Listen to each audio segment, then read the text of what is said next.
Hello everyone, welcome to SCK tutorial. आज के इस वीडियो में मैं बात करने वाला हूँ एचपीसीएल यानी कि हिंदुस्तान पेट्रोलियम कॉरपोरेशंस लिमिटेड में जो एग्जामिनेशंस 14 सितंबर को होने जा रहा है। जूनियर एग्जीक्यूटिव और junior executive quality control officer यानी कि एग्जीक्यूटिव असिस्टेंट और junior executive quality control officer post के लिए इस एग्जामिनेशंस के मॉक टेस्ट को ऑफिशियल वेबसाइट पर रिलीज कर दी गई है।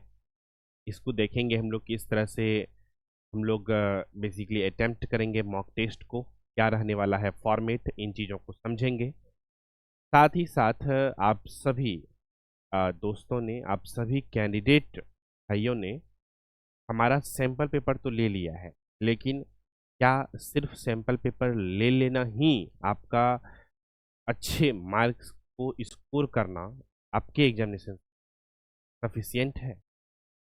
तो सभी पहलू पे बात करेंगे आज के इस वीडियो में। इस वजह से आप लोग पूरा लास्ट तक इस एपिसोड में बने रहिएगा। बहुत ही इम्पॉर्टेंट बातों पर पॉइंट वाइज में डिस्कशंस करने वाला हूँ। थोड़ा सा ऑडियो को लेकर के हो सकता है आप सभी को प्रॉब्लम हो, बिकॉज मैं बेसिकली कोल्ड एंड कफ यानी कि हमें सर्दी और जुकाम हो गई थी, जिस आवाज़ में थोड़ा दिक्कतें आ सकती है और ज़ोर से मैं बोलूँगा भी नहीं तो खांसी शुरू, तो थोड़ा बहुत आप लोग मैनेज कर लीजिएगा। तो चलिए हम लोग आते हैं सीधा एचपीसीएल के ऑफिशियल वेबसाइट पर।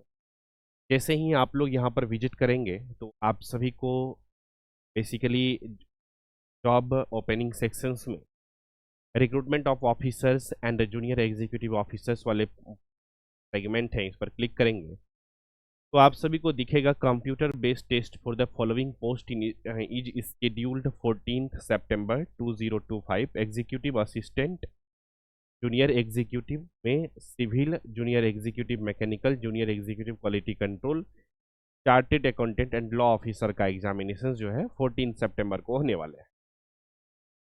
यहीं पर क्लियरली दी गई है कि click here to attend a mock test.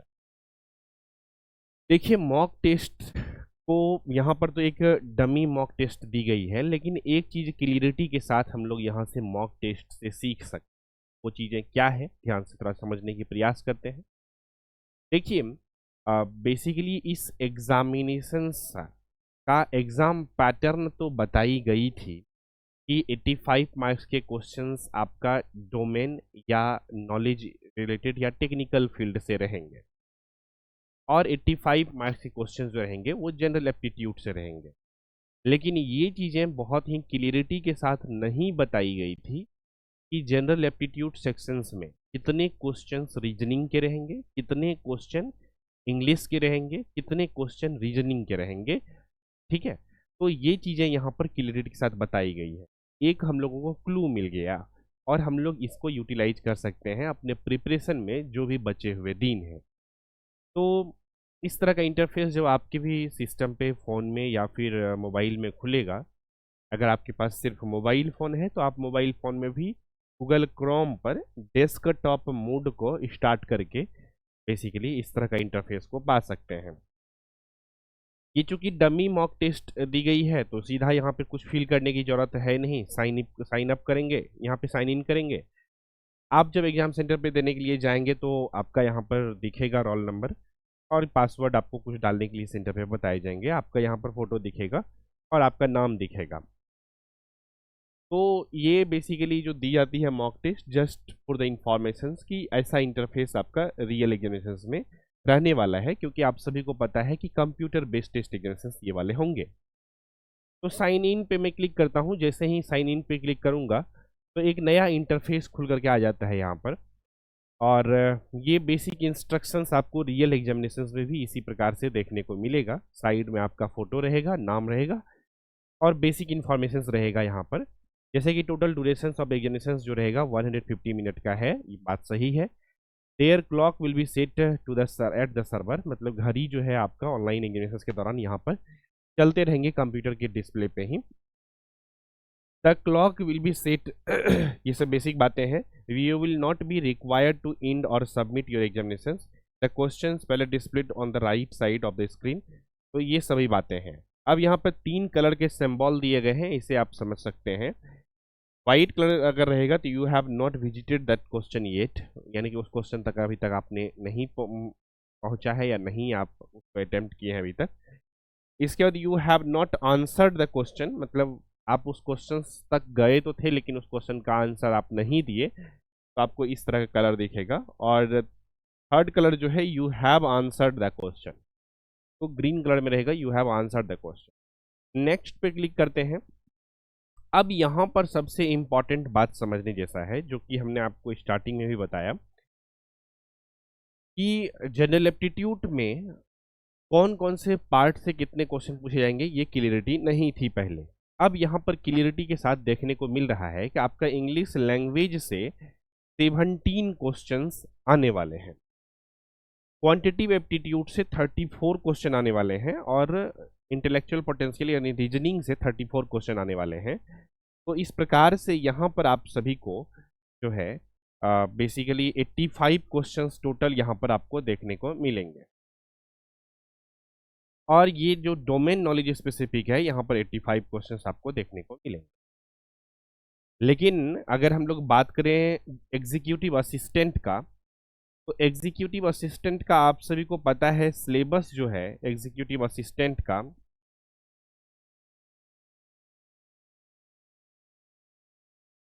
Domain knowledge में ही वो लोग क्या लिख दिए हैं, English language plus computer awareness के क्वेश्चन पूछेंगे। कंप्यूटर अवेयरनेस के क्वेश्चन वो लोग पूछेंगे, तो ये डोमेन के अंदर ही इंग्लिश ये लोग पूछ लिए हैं।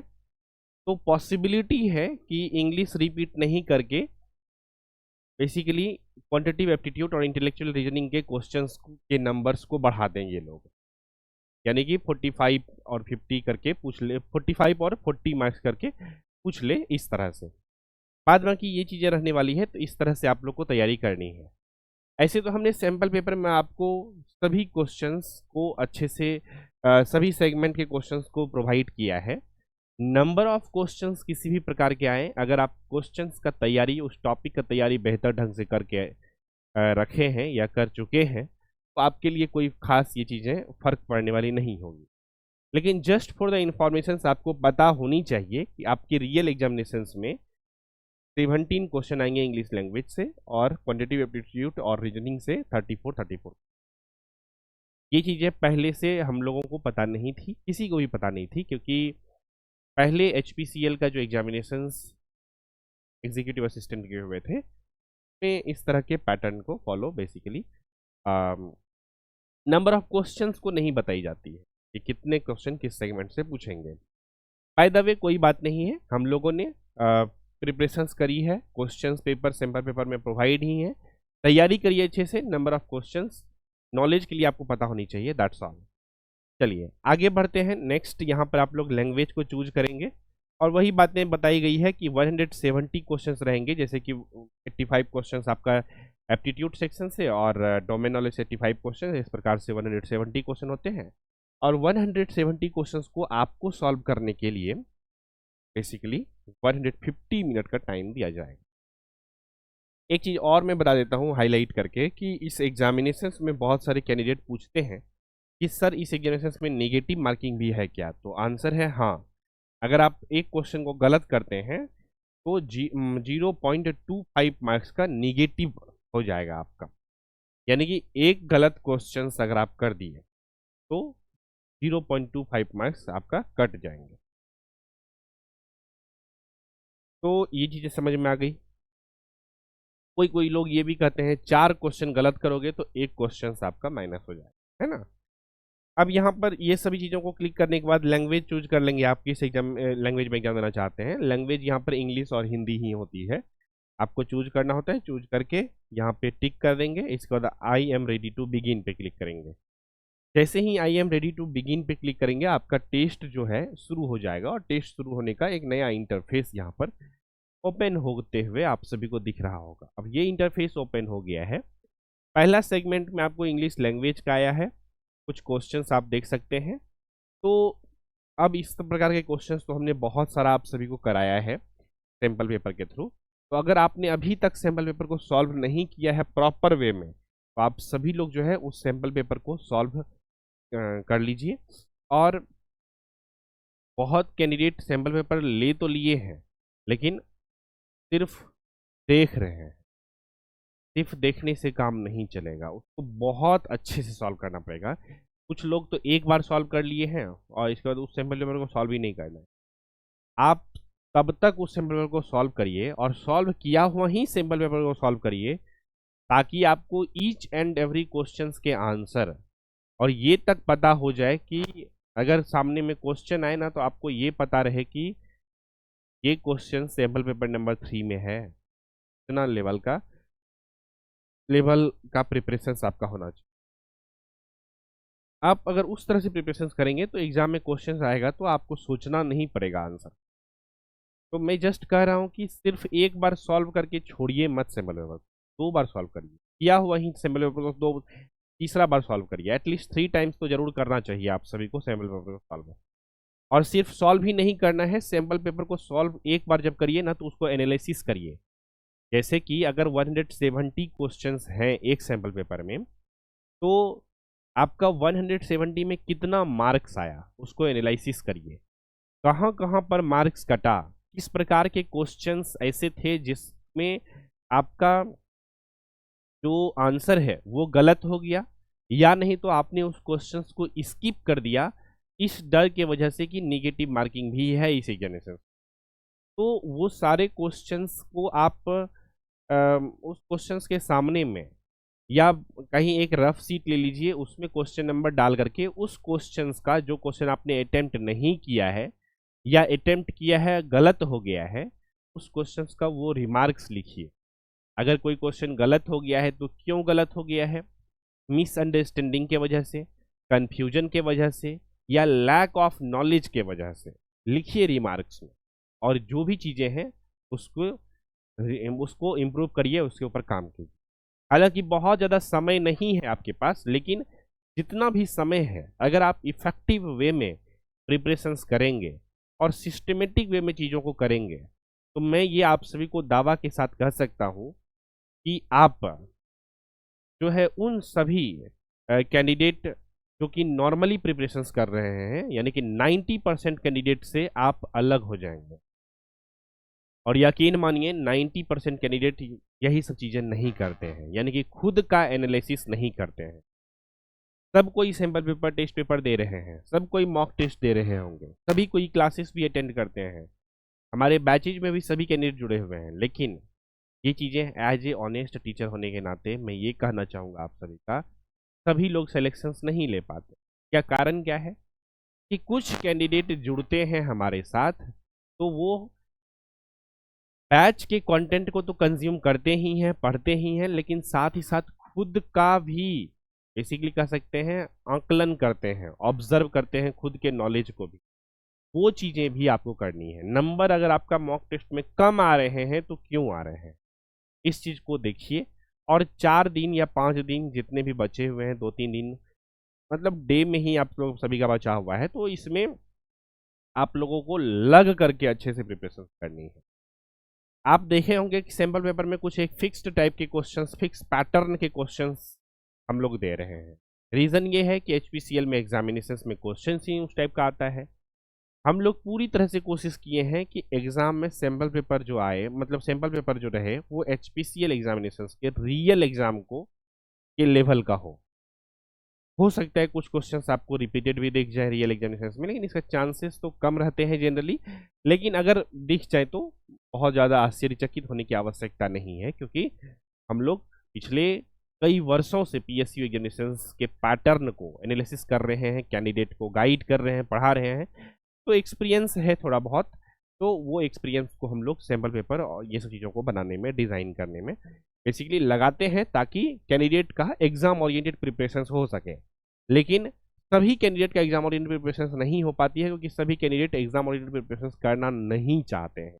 मतलब फॉर्मेलिटी सभी कैंडिडेट करते हैं कि सैम्पल पेपर ले लेना है, बैच में जुड़ जाना है, लेकिन उसको एग्जीक्यूट नहीं कर पाते हैं सभी कैंडिडेट। और मैं चाह रहा हूँ कि यही चीज़ें आपको एक मिरर की तरह सच्चाई को आपके सामने रखूं, और आप इन सभी चीज़ों को ईमानदारी पूर्वक लास्ट के बचे हुए कुछ दिन जो हैं इसको आप लोग यूटिलाइज करिए जग करके, हो सकता है आपके लिए ये गेम चेंजर साबित हो जाए।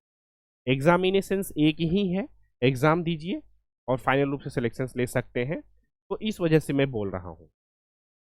तो ये चीज़ें क्लियरिटी के साथ समझ में आ गई। निगेटिव मार्किंग यहाँ पर भी दिख रही है आपको, 0.25 मार्क्स का निगेटिव मार्किंग भी आप देख सकते हैं। इंग्लिश में 17 क्वेश्चन ही आएंगे, और जैसे ही ये सेगमेंट कंप्लीट हो जाएगा, इसके बाद आप क्वांटिटिव एप्टीट्यूड वाले फोल्डर पे क्लिक करेंगे तो यहाँ पर आपका क्वांटिटिव एप्टीट्यूड का फोल्डर दिखेगा। ये चूंकि जो है general aptitude dummy test paper है, तो यहाँ पर आपको कुछ से कुछ क्वेश्चंस दिखेगा। क्वांटिटिव एप्टीट्यूड में which of the following is the largest peninsular river system. अब ये जनरल अवेयरनेस का क्वेश्चन, जीके क्वेश्चन टाइप का लग रहा है, तो ये जस्ट एक सैंपल है, ऐसा फॉर्मेट दिखेगा, ऐसा इंटरफेस दिखेगा, इसीलिए ये यहाँ पर बताई गई है। ठीक है, इसका डोमेन नॉलेज रिलेटेड क्वेश्चंस रहेगा, तो सभी प्रकार के क्वेश्चंस आपने देख लिया इस तरह से, और टाइमर यहाँ पर आपका चलते रहेंगे। ठीक है, यहाँ पे आपका सारा चीज़ें रहेंगे। आप किसी क्वेश्चंस पे डायरेक्टली जाना चाहते हैं तो क्वेश्चन नंबर 11 पे डायरेक्ट जाना चाहते हैं तो क्वेश्चन नंबर 11 को टच कर देंगे, डायरेक्ट क्वेश्चन नंबर 11 पे आ जाएंगे। वहाँ पे आप माउस कर्सर से कर लेंगे क्लिक करके। ठीक है, तो ये तो हो गई जनरल बातें। अब आते हैं हम लोग कुछ बेसिक बातें और कर लेते हैं, ताकि आपका प्रिपरेशंस और भी बेहतर ढंग से हो सके। देखिए, जैसा कि हमने बताया कि आप सभी को इस एग्जामिनेशंस में हम लोग एग्ज़ाम पैटर्न को जानते हैं। एग्ज़ाम पैटर्न जो है पार्ट ए में आपका बेसिकली जनरल एप्टीट्यूड रहने वाला है, जनरल एप्टीट्यूड कह लीजिए या फिर डोमेन जो भी रहे, एप्टीट्यूड।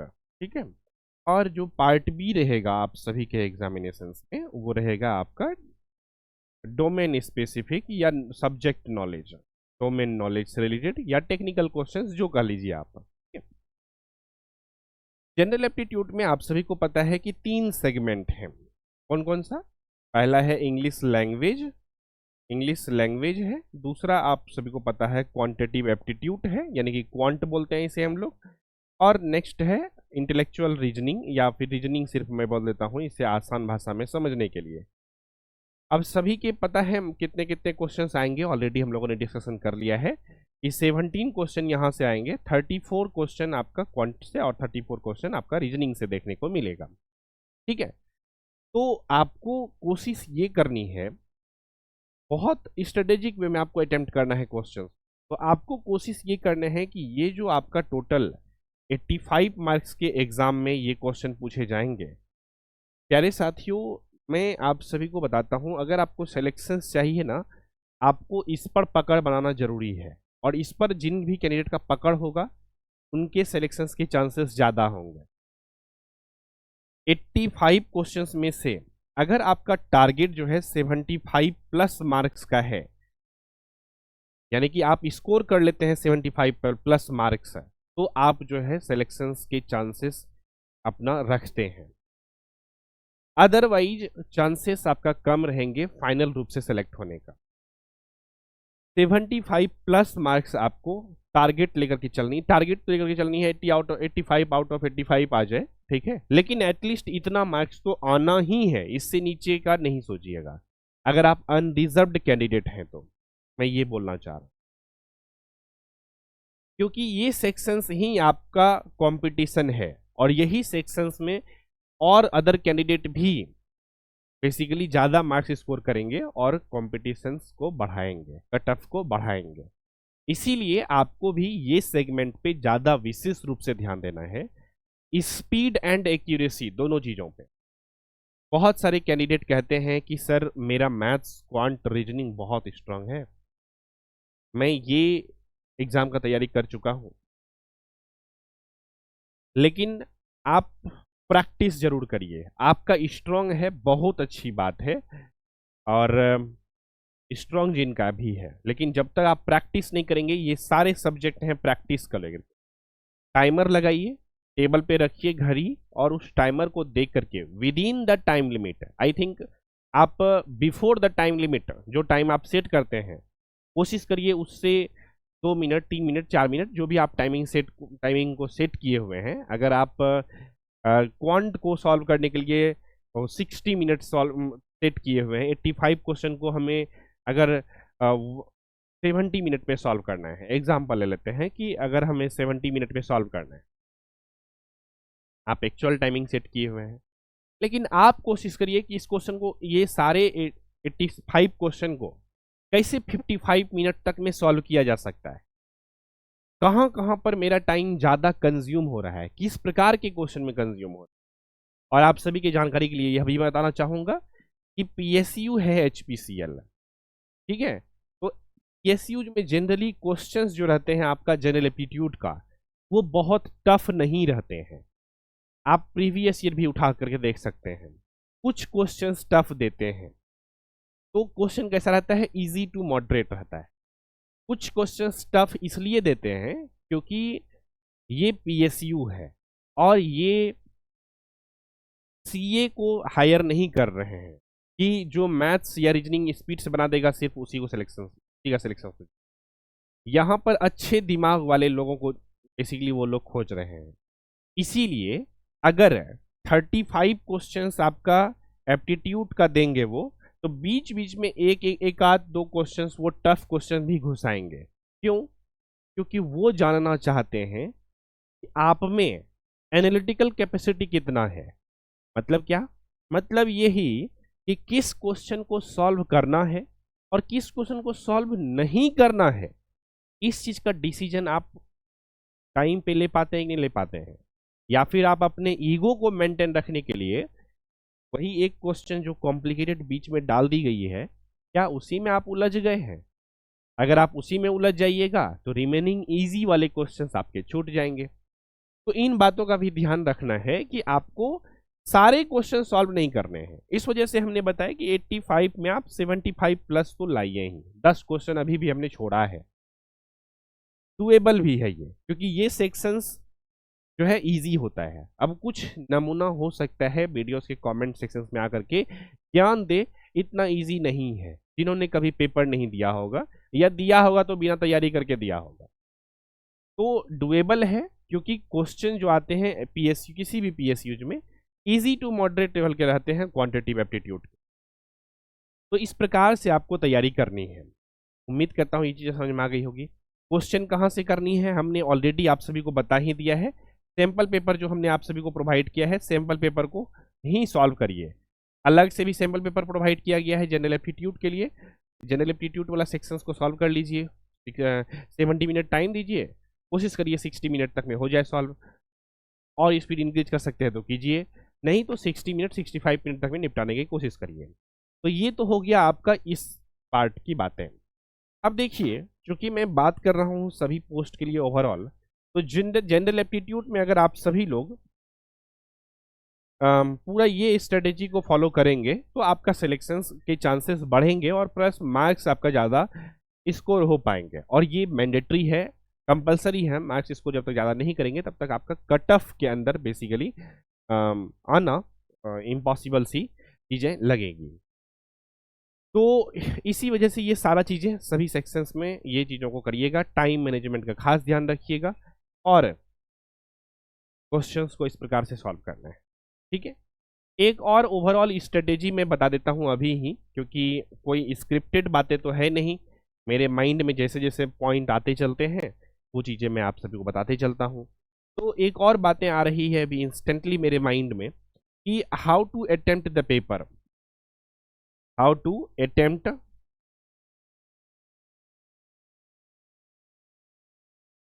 द पेपर या फिर एग्जामिनेशन जो भी है, कैसे अटेम्प्ट करें। तो देखिए, एक स्ट्रेटेजी आप फॉलो कर सकते हैं जैसा मैं फॉलो करता था जब मैं प्रिपरेशंस किया करता था, तो ठीक है। तो वो स्ट्रेटेजी क्या है? वो स्ट्रेटेजी ये है, मैं क्या करता था जब एग्जामिनेशंस देने के लिए जाता था तो कुछ एग्जामिनेशंस हमने कंप्यूटर बेस्ड टेस्ट एग्जामिनेशंस भी दिया है और कुछ ऑफलाइन एग्जामिनेशंस भी दिया है। तो अभी चूंकि कंप्यूटर बेस्ड टेस्ट एग्जामिनेशंस की बातें कर रहे हैं हम लोग, कंप्यूटर बेस्ड टेस्ट एग्जामिनेशंस होंगे आप सभी का, तो सीबीटी का जो एक्सपीरियंस मेरा रहा था वो चीज़ें मैं शेयर कर देता हूँ। देखिए, सीबीटी में भी अलग अलग एग्जामिनेशंस के अलग अलग रूल्स होते हैं। कभी कभी क्या होता है कि अलग अलग सेक्शन जो है, जैसे कि इंग्लिश का सेक्शन हो गया, क्वांटिटेटिव एप्टीट्यूड का सेक्शन हो गया, रीजनिंग का सेक्शन हो गया, सेक्शन वाइज टाइम अलॉट होते हैं। जब तक वो टाइम खत्म नहीं हो जाएगा उस सेक्शन का, तब तक आप सेक्शन को स्किप नहीं कर सकते हैं। मतलब क्या? मतलब यही कि अगर आपका टेस्ट हुआ, एग्ज़ाम शुरू हुआ इंग्लिश सेक्शन से, और इंग्लिश सेक्शन के लिए अगर आप मान के चलते हैं 8 मिनट अलॉट किया गया है और आप क्वेश्चंस को 5 मिनट में ही फिनिश कर दिए, या फिर 5 मिनट में आप अपने आप को आंक लिए कि हम 2-3 क्वेश्चन ही बना पाए हैं, इसके अलावा नहीं बनेगा और निगेटिव मार्किंग है, आप स्किप करके दूसरे सेक्शन में जाना चाहते हैं कि अब यहाँ पर रुक के क्या होगा, इंग्लिश में क्वेश्चन तो सॉल्व हो नहीं रहे हैं और करूँगा तो गलत हो सकता है, तो मैं मूव कर जाता हूँ क्वांटिटिव एप्टीट्यूड में।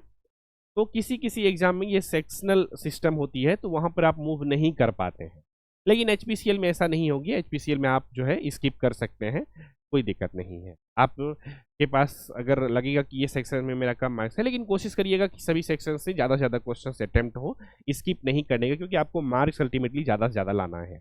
ठीक है, तो स्ट्रेटेजी क्या है? स्ट्रेटेजी ये है कि मैं क्या करता था कि एक बार अगर 100 मार्क्स का क्वेश्चन एग्जामिनेशन हो रहे थे तो एक बार एटलीस्ट माइंड फ्री करके फर्स्ट अटेम्प्ट में मैं क्वेश्चन नंबर 1 से लेकर के क्वेश्चन नंबर 100 तक नेक्स्ट नेक्स्ट नेक्स्ट करके विजिट करते जाता था और उन सभी क्वेश्चंस को देखता था जो सिर्फ क्वेश्चन पढ़ने के बाद आंसर सीधा माइंड में स्ट्राइक करे, ऑप्शंस देखने की जरूरत नहीं पड़े। ऐसा कितने क्वेश्चन हैं, एक बार सरसरी निगाहों से मैं जरूर देख लेता था सारे क्वेश्चन को, और जो जो क्वेश्चन वैसा होते थे 10, 15, 20 ऐसा क्वेश्चन मिलते हैं। जब आप प्रिपरेशन करके जाते हैं तो आपको ऐसा क्वेश्चन देखने को मिलता है कि आप क्वेश्चंस देखेंगे, आपको आंसर में ऑप्शंस देखने की जरूरत नहीं पड़ती है। तो अगर ऐसा हो तो वो 20 क्वेश्चंस को या 15 क्वेश्चंस को या 10 क्वेश्चन को या 5 क्वेश्चंस को, इससे एक्सेप्शनल तो नहीं हो सकता है, इतना क्वेश्चन जो होगा आपको बेसिकली बिना आपको सोचे आंसर वो आपके माइंड में आ जाए, वो सारे क्वेश्चंस को अटेम्प्ट कर लीजिए। आपका क्या हो गया कि आप ये प्रक्रिया जब करेंगे तो अगर मान के चलिए कि 100 क्वेश्चंस को अटेम्प्ट करने के लिए अगर आपको 70 मिनट का टाइम अलॉट हुआ है, 70 मिनट का, और अगर आप 10 मिनट में ये काम कर लेते हैं, 10 मिनट में अगर आप स्पीड से चलते हैं और मान के चलते हैं कि 15 से 20 क्वेश्चंस आप अटेम्प्ट कर लिए, तो अब आपके पास 80 क्वेश्चन बचा हुआ है और 60 मिनट बचा हुआ है। अब एक लेवल आपने क्रॉस कर लिया तो 20 क्वेश्चंस आपका हट गया। अब 10 मिनट में 20 क्वेश्चन आपने सॉल्व कर लिया, क्योंकि आपको वो सभी क्वेश्चंस आते थे, इस वजह से समय बहुत ज़्यादा नहीं लगा, ज़्यादा क्वेश्चंस अटेम्प्ट हो गए। दूसरा लेवल चलाइए इसके बाद, अब वो क्वेश्चन बनाइए जो आपको लगता है कि ये मॉडरेट लेवल का है, अगर मैं थोड़ा सा कुछ सेकेंड रुक जाऊं इस क्वेश्चन पे या थोड़ा बहुत कैलकुलेशंस कर लूं तो इस क्वेश्चन का आंसर मैं ला सकता हूं या ला सकती हूं। तो आप सेकेंड स्टेप्स में, सेकेंड रनिंग में आप ये स्ट्रेटेजी को फॉलो करिए कि वो सारे क्वेश्चन को सॉल्व करिए जो हल्का सा एफर्ट लगा करके उसका आंसर को लाया जा सकता है, और उस तरह के क्वेश्चंस को आप अटेम्प्ट कर लीजिए सेकेंड रनिंग में।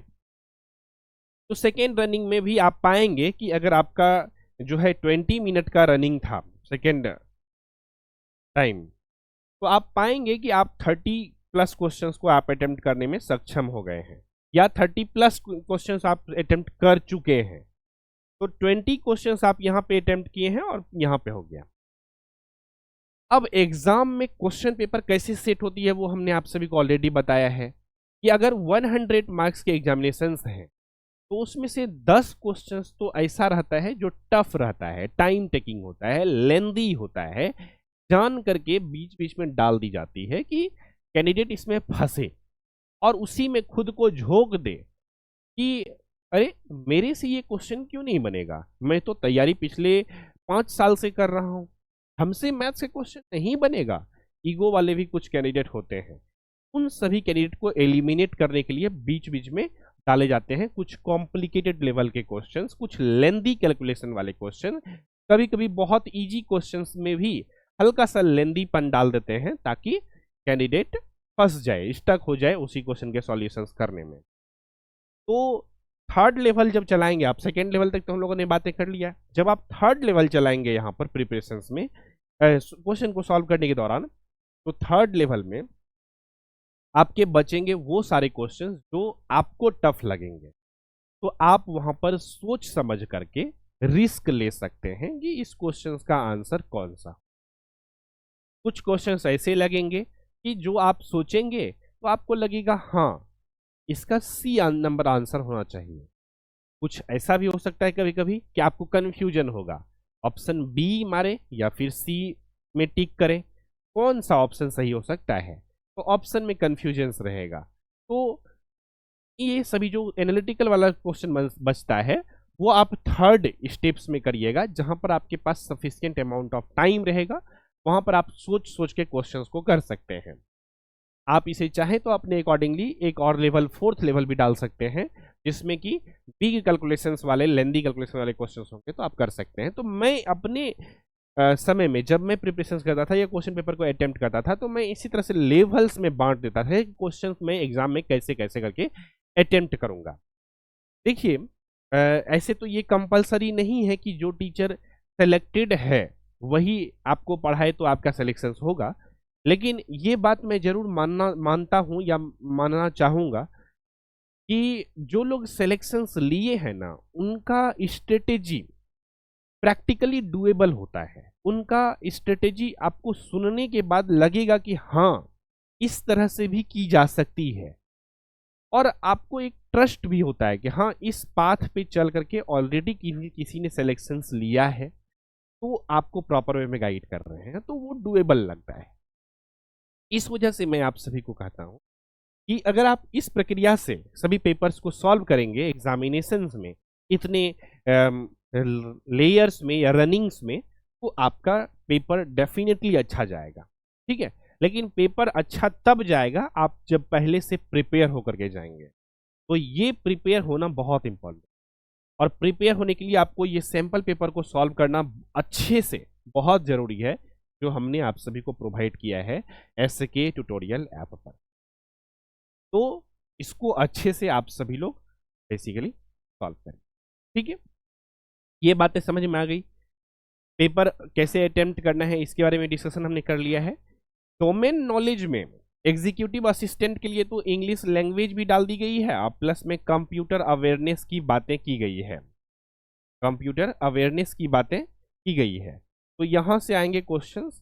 कंप्यूटर अवेयरनेस से वो क्या पूछेंगे, जो सिलेबस में दी गई है वही पूछेंगे, तो बहुत टफ नहीं रहेगा। इंग्लिश लैंग्वेज में भी बेसिक क्वेश्चन नहीं रहेंगे, तो आप तैयारी कर लीजिए, इससे रिवीजन कर लीजिए। टेस्ट पेपर जो सैम्पल पेपर है उससे सारा कुछ कर लीजिए, सारा कंप्यूटर का प्रिपरेशन हो जाएगा, और इंग्लिश लैंग्वेज का भी, मतलब सारा चीज़ें आपका सैम्पल पेपर दिया ही गया है। एग्जीक्यूटिव असिस्टेंट के लिए सेपरेटली उसको सॉल्व कर लीजिए, और क्वालिटी कंट्रोल ऑफिसर के लिए केमिस्ट्री के क्वेश्चन आएंगे डोमेन नॉलेज रिलेटेड में, तो उसको आप सभी को अच्छे से बेहतर ढंग से देखनी है। आई होप आप इन सभी बातों को समझ पाए होंगे बेहतर ढंग से, किसी भी प्रकार का किन्हीं को भी डाउट नहीं रहे होंगे, किसी भी प्रकार का क्वेश्चन कन्फ्यूजन नहीं रहा होगा। तो लास्ट में मैं इस सेशंस को इंड करते करते यही बोलना चाहूँगा आप सभी को कि आप सभी लोग एग्जामिनेशंस को बहुत ही बेहतर ढंग से लिखिएगा। तो आप सभी को मेरे तरफ से best of luck for your examination. अब कुछ गिन करके ही दिन बचे हुए हैं, तो आपको एग्जामिनेशंस में अच्छा परफॉर्म करना है, और मुझे उम्मीद है आप सभी लोग जितने भी कैंडिडेट हमारे साथ जुड़े हुए हैं, जिस उम्मीद के साथ कि आपका सिलेक्शन हो, अगर आप इस स्ट्रेटेजी को फॉलो करेंगे तो आपके फाइनल रूप से सेलेक्ट होने के जो चांसेस हैं वो बहुत ही हाई रहेंगे, बढ़ जाएंगे। तो सभी बातों को आप लोग नोट कर लीजिएगा अपने पेपर में, और बुक कीजिए। लास्ट के जो बचे हुए दिन हैं, टेस्ट पेपर को डेफिनेटली सॉल्व करिए, सैम्पल पेपर को, क्योंकि वो मोस्ट इम्पॉर्टेंट चीज़ें हैं। क्वेश्चंस के लेवल, क्वेश्चंस के कलेक्शंस, बस ये सभी चीज़ें। देखिए क्वेश्चन सैम्पल पेपर में जो दी गई है सेम टू सेम डिट्टो तो एग्जामिनेशन में एक्सपेक्ट नहीं करिएगा सेम टू सेम आ जाएंगे, लेकिन लेवल, डिफिकल्टी लेवल जो रहेगा सेम रहेगा। ये चीज़ें मैं कह सकता हूँ वादा के साथ कह सकता हूँ, अगर लेवल जो रहेंगे एग्जामिनेशन में क्वेश्चन के वो सेम रहेंगे। तो दोस्तों आप सभी को लास्ट में फिर से एक बार बेस्ट ऑफ लक। इसी विचार के साथ आज के इस सेशंस को यहीं पर एंड करते हैं। जिन्होंने भी सैम्पल पेपर नहीं लिया है अभी तक, सैम्पल पेपर को ले सकते हैं हमारे एसके ट्यूटोरियल ऐप से। सिंपल में गूगल प्ले स्टोर से डाउनलोड कर लीजिए एसके ट्यूटोरियल ऐप को अपने फ़ोन में, और ऐप में लॉगिन करके आप सभी लोग एग्जीक्यूटिव असिस्टेंट या फिर junior executive quality control officer post के लिए सैम्पल पेपर को अपने फ़ोन में डाउनलोड कर सकते हैं और प्रिंट कराकर भी सॉल्व कर सकते हैं, या फिर इसे आप चाहें तो फ़ोन, टैबलेट या कंप्यूटर जिसमें भी चाहें लैपटॉप में आप देख सकते हैं और वहाँ पर भी आप लोग सॉल्व कर सकते हैं। बेहतर रहेगा मेरा सजेशंस के अकॉर्डिंग प्रिंट करा के अगर अपना स्टडी टेबल पे रख करके सॉल्व करते हैं तो वो एक अलग फील देता है, लेकिन सभी कैंडिडेट का अपना अपना चॉइस होता है। तो आप फ़ोन में, लैपटॉप में, कंप्यूटर में, टैबलेट में, जहाँ आप सहूलियत ज़्यादा फील करें वहाँ पर आप कर सकते हैं। तो इसी विचार के साथ रखते हैं आज के इस एपिसोड में बस इतना ही। मिलेंगे बहुत जल्द ही आप सभी से अगले एपिसोड में, तब के लिए नमस्कार, जय हिंद, वंदे मातरम।